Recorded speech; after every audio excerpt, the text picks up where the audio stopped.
मी पहिल्या दिवशीपासून तुम्हाला सांगतोय जी घटना घडली ती. मी 5 मिनिटाच्या आत पोलीस स्टेशनला गेलो.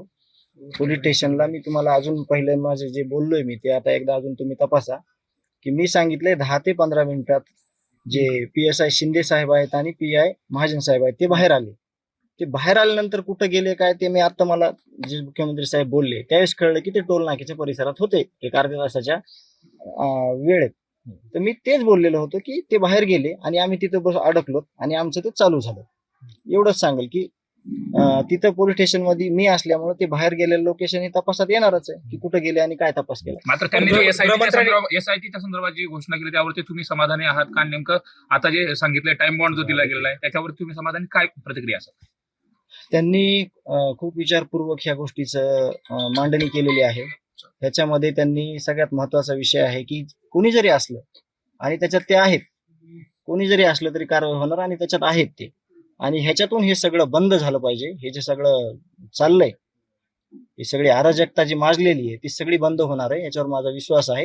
फक्त मी आता एकच मागणी करतो, मला माझी खूप मानसिकता अशी ढळलेली आहे, माझ्या आईची तब्येत खराब झाली आता सध्या.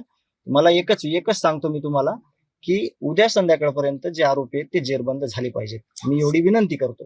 सरकारनं आता बोलताना देवेंद्र फडणवीस म्हणाले की जीवाचा मोल हा पैशाने तोलतायत, 10 लाख रुपयांची मदत केली. मला त्याच्यावर काहीच बोलायचं नाही. माझ्या कुटुंबातला माणूस आहे तो त्या कुठल्याच, मी आता फक्त एकच गोष्ट मागतोय ती मला प्रामुख्याने पाहिजे. मला न्याय पाहिजे. माझ्या भावाचे जे हत्यार आहेत, जे भावाच्या खुनामध्ये सगळे जे म्हणजे जे लोक आहेत जेवढे सर्व, त्यांना मला शिक्षा द्यायचे, जेरबंद करून त्याची शिक्षा झाली पाहिजे, ही माझी प्रमुख मागणी. उद्या 13वा दिवस आहे, हा अल्टिमेटम समजायचं सरकारने. मी पहिल्या दिवसापासून म्हणतोय की आरोपीला जेरबंद करा.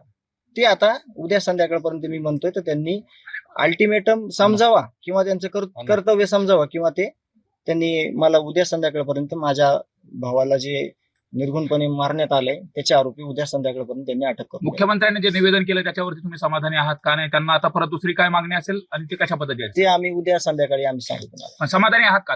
आता त्यांनी बोलले त्याच्यावर ते योग्य कारवाई करतील, ह्या बाबतीत मी समाधानी आहे. बरेच लोकप्रतिनिधी असं म्हणत होते की डोळे जाळण्यात आले, शरीरावर पळवण्यात चटके देण्यात आले, मात्र मुख्यमंत्री म्हणाले असं काही झालं. ज्या प्रकारे माझ्या भावाला एवढं मारलं होतं तर ते इतकं भयानक होतं, ते चित्र इतकं भयानक दिसत होतं आणि त्या सगळ्या भावना होत्या की ते मारून टाकू शकतात. तर मग हे चिल्लर गोष्ट आहे ना, डोळे जाळणे वगैरे, तर ते दिसत होतं सगळं तसं. तर लोकांनी म्हणले तसं की डोळे वगैरे, पण त्याचा जीव गेलाय ना, ते तुम्ही जास्त डोक्यात आणा. त्याच्या कसं कसं मारलंय, त्याचा जीव येणार आहे का आता त्याच्याबद्दल आपल्याला माहिती घेऊन गरज आहे का? काही जीव गेलेला आहे ना आता. तर ते जे गोष्टी आहेत ते पोस्टमॉर्टम मध्ये आल्यात. आता जीव गेलेला आहे, त्याला इतकं भयानकपणे मारलेलं आहे, 56 घाव त्याच्या अंगावर आहेत, रॉडचे वगैरे. तुम्ही आता हा प्रश्न मला विनंती की विचारू नका. पण यात मोका म्हणजे हा फार महत्वाचा कायदा आहे, सांगितलं संघटित गुन्हेगारी. तर संघटित गुन्हेगारीचा कायदा पण वापरणार असं गृहमंत्र्यांनी सांगितलं. त्यांनी सांगितलंय आणि ते केलंच पाहिजे.